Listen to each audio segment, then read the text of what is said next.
Après Courbet, Odilon-Redon et Caravage, le musée Fabre de Montpellier présente Paul Signac, Les couleurs de l'eau. Ce célèbre artiste peintre est un néo-impressionniste, au même titre que Seurat ou Pissarro.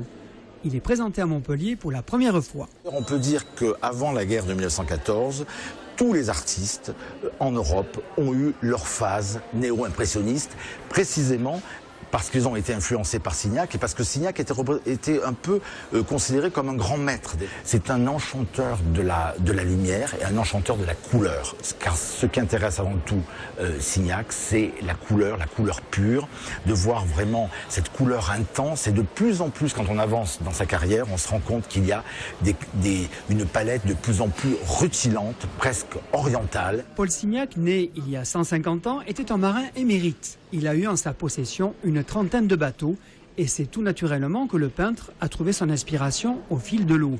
Des bords de la Seine à la Normandie, des rivages de la Méditerranée jusqu'à Constantinople. Paul Signac, c'est bien sûr un grand peintre, mais c'est également un grand navigateur. C'est un grand amoureux de l'eau. Et il connaît évidemment tous les aspects techniques puisque c'est un grand marin. Il possédera 32 bateaux. Il gagnera de très nombreuses régates, à la fois dans le sud de la France mais également en Bretagne. Tableaux et dessins visibles dans l'exposition viennent de musées du monde entier et même de collections privées, prêtées uniquement pour l'étape montpelliéraine.